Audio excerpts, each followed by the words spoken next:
The barbell sits loaded with 300 pounds of cold steel, its surface gleaming under the harsh fluorescent lights of Fort Bragg's main gym. The weight that has humbled seasoned rangers in green berets for the past 18 months. The unofficial base record that nobody talks about but everyone knows. Standing before it is Corporal Maya Chen, all 5 foot 2 inches of her cook's apron still dusted with flour from the morning's breakfast prep. Around her, 24 soldiers have gathered, their voices a low rumble of anticipation and skepticism. "This is gonna be good," someone mutters from the crowd. The wind outside screams like wild spirits against the gym's metal walls, but inside, the air is thick with tension and the metallic scent of iron. Maya adjusts her grip, chalking her small hands one more time. Her dark eyes fixed on something beyond the weight, beyond the crowd, beyond this moment, beyond this. What they don't know, what none of them could possibly know, is that 18 months ago she could have lifted twice that weight with one arm tied behind her back. But that was before Afghanistan. That was before the choice that changed everything. Maya takes a breath, and in that breath lies a story of sacrifice, hidden strength, and a moment when the ordinary becomes extraordinary. Steam rises from industrial pots as Maya moves with practiced efficiency through the pre-dawn darkness of the mess hall kitchen. Her hands, small, precise, scarred in ways that have nothing to do with cooking, work the massive ladles and spatulas with surprising strength. "Chen, where's my breakfast count for Delta Company?" Sergeant First Class Rodriguez barks from the serving window. "Coming up, Sergeant," Maya calls back, hoisting a 50-pound pot of scrambled eggs like it weighs nothing. Rodriguez doesn't notice. Nobody ever notices. The breakfast rush begins as soldiers file through in their PT gear, grabbing trays and barely acknowledging the small woman behind the serving line. To them, she's furniture. Useful furniture, but furniture nonetheless. "Thanks, cook," grunts Staff Sergeant Williams, a mountain of a man who could bench press a Humvee. He doesn't look at her face, doesn't see the way her eyes automatically scan the room for exits, threats, advantageous positions. "Maya makes the best pancakes on base," Private Jackson tells his buddy, loud enough for her to hear. "Too bad she's built like my little sister. Probably can't even do a proper push-up." His friend laughs. Army's getting soft letting anyone in nowadays. What's next? Putting cooks in combat roles. Maya's jaw tightens almost imperceptibly as she serves the next soldier in line. Her hands remain steady, professional, but there's something in her eyes. A flash of steel that's gone before anyone could catch it. After the breakfast rush, she retreats to the supply room, ostensibly to do inventory. But hidden behind boxes of canned goods, she performs a different ritual. 50 perfect push-ups, diamond style, followed by a series of movements that flow like water, but strike like lightning.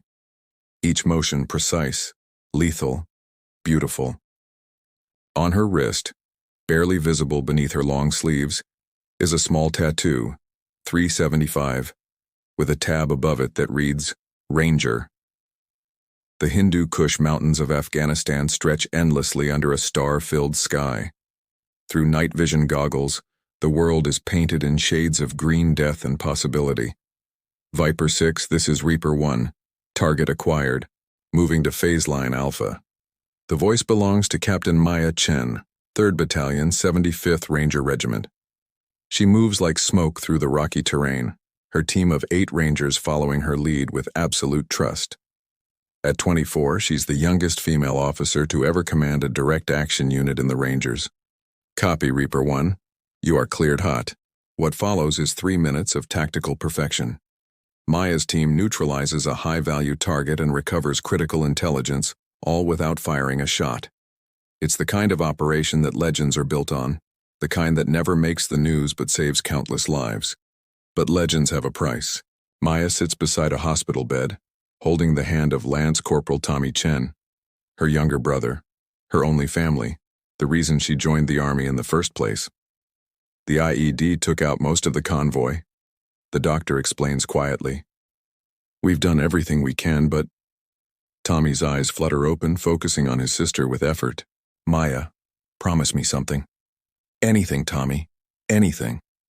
When this is over, when you get home, don't let our story end with more violence. Find another way to serve. Find another way to be a hero. 3 days later, Tommy Chen dies from his injuries.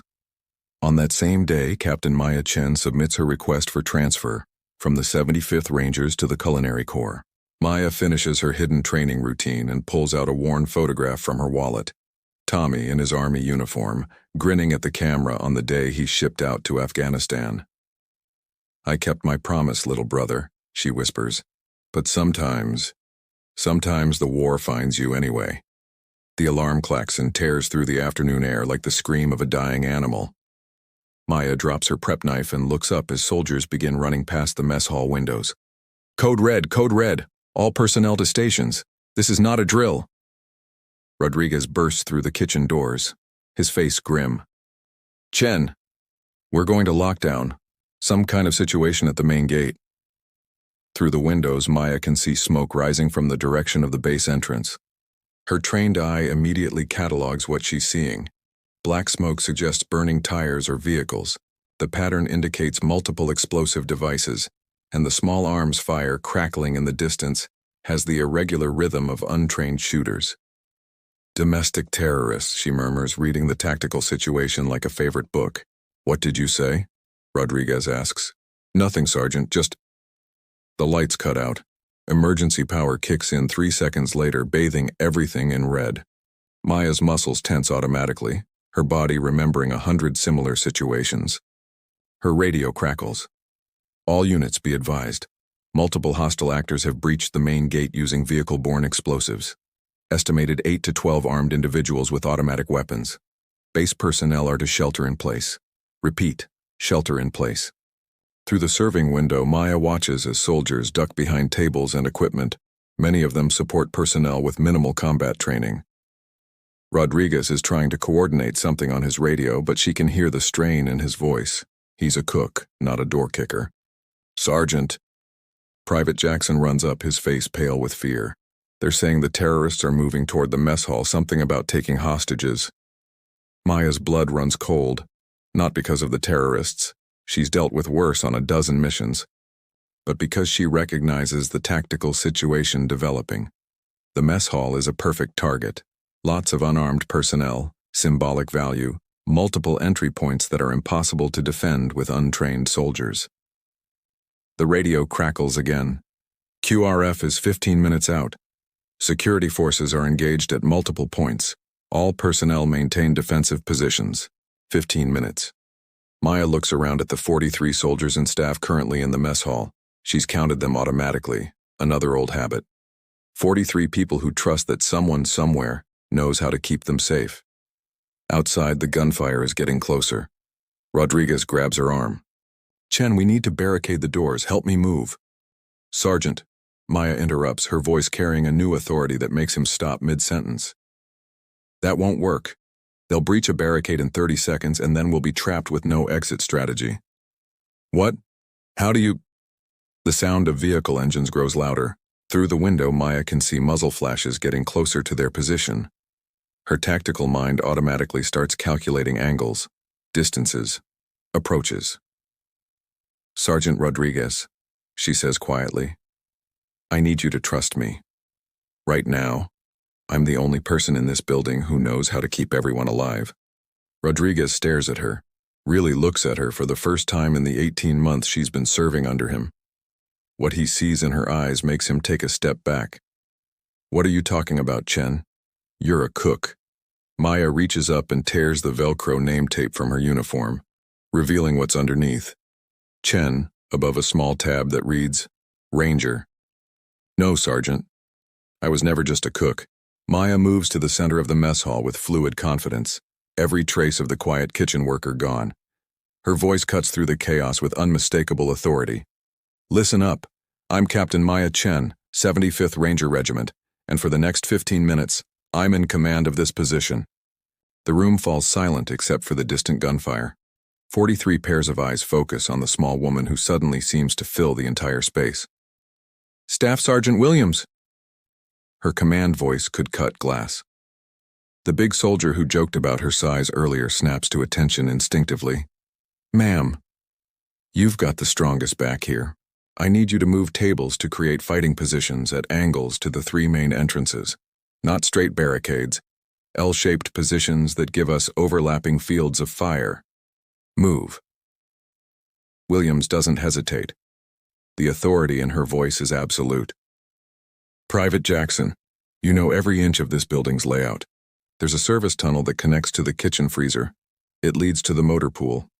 I need you to guide non-essential personnel through that route to safety. Take everyone who isn't combat trained. But how did you know about the... I know about everything on this base that could save lives or take them. That's my job. Go. Maya turns to Rodriguez, who's staring at her in shock. Sergeant, I need you to coordinate with base security on your radio.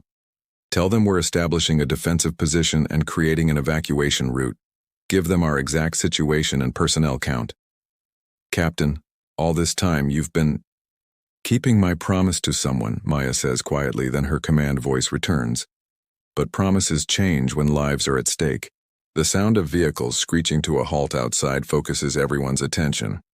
Maya moves to the window with the predatory grace of an apex predator, reading the tactical situation instantly. 4 vehicles, approximately 12 hostiles, AK pattern weapons, improvised body armor, moving in a standard breach formation. These aren't professionals, but they're not completely untrained either. She turns back to the room. Williams, how many combat-trained personnel do we have? Maybe 8 with real experience, ma'am?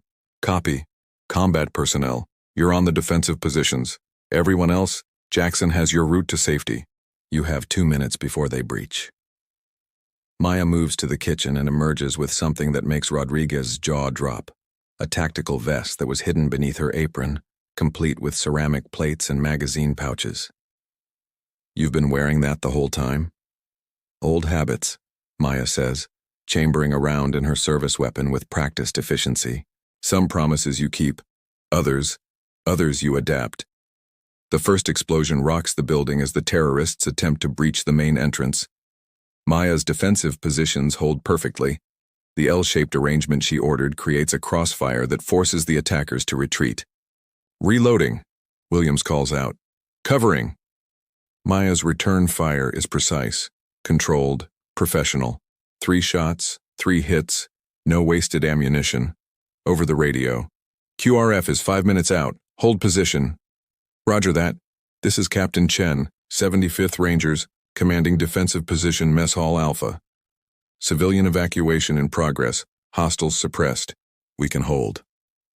On the other end of the radio, there's a stunned pause. Did you say Captain Chen? Reaper 1? Affirmative. Reaper 1 is back in business. The sound of approaching helicopters fills the air as the quick reaction force arrives. Maya coordinates the final suppression of the terrorist attack with the same calm precision she once used in the mountains of Afghanistan. QRF, this is Reaper 1. Targets are suppressed and contained. Civilian evacuation complete. Standing by for your approach. When the dust settles and the all-clear is given, Colonel Patricia Harrison, the base commander, arrives to assess the situation. She finds Maya calmly helping to treat minor injuries among the soldiers, her tactical vest removed, her quiet demeanor returned. Captain Chen, Colonel Harrison says, her voice carrying a mixture of respect and incredulity. I have to say, when I heard that call sign over the radio, I thought someone was playing a very inappropriate joke. Maya stands and salutes. Ma'am, just doing my job. Your job? Colonel Harrison looks around at the tactical positions, the perfect execution, the 0 casualties among friendly forces. According to your records, you've been assigned to the Culinary Corps for 18 months. Yes, ma'am, that's correct. And you've been cooking? This entire time? Maya glances over at Rodriguez, who's watching the exchange with wonder, then at Williams, who's looking at her like he's seeing a ghost. I've been serving, ma'am. Sometimes service looks like feeding people. Sometimes it looks like protecting them. Colonel Harrison nods slowly. The way you handled this situation was textbook Ranger tactics. Your defensive positions probably saved 43 lives today. 42, ma'am, Maya corrects quietly. Private Jackson was already safe in the tunnel. The colonel studies her for a long moment. Captain, I'm prepared to offer you an immediate transfer back to a combat unit. The 75th Rangers would take you back in a heartbeat, And after today's performance, thank you, ma'am, but I respectfully decline. You decline? Maya looks toward the kitchen, where she spent the last 18 months creating something beautiful out of simple ingredients, feeding people, taking care of them in a different way. I made a promise to someone, ma'am. Service comes in many forms. Today, circumstances required me to serve as a ranger. Tomorrow, I'll serve as a cook. Both matter, both make a difference. Rodriguez steps forward. Ma'am, if I may, Captain Chen has been the finest soldier I've ever had the privilege to serve with, even when I didn't know who she really was. Colonel Harrison nods with understanding. Very well, Captain, but I'm putting in for a commendation. What you did today, what you've been doing, that's the kind of service that defines what it means to be a soldier. As the colonel walks away, Williams approaches Maya hesitantly. Captain, ma'am, all those jokes I made. Staff Sergeant, Maya interrupts gently. You couldn't have known. And you performed exceptionally today when it mattered. That's what I'll remember. She starts walking back toward the kitchen, then pauses and turns back to the group of soldiers who are still staring at her in amazement. For what it's worth, she says with a small smile, tomorrow's breakfast special is blueberry pancakes. I hope you'll all join me. In every mess hall, motor pool, and aid station, there are heroes whose greatest battles are the ones you never see. They serve not for recognition, but for the quiet knowledge that service, in all its forms, matters. To the unsung heroes who feed us, heal us, and keep us safe in ways both seen and unseen, your service is not invisible to those who understand what true strength looks like. This story is dedicated to the memory of all those who gave everything, so others could serve in peace.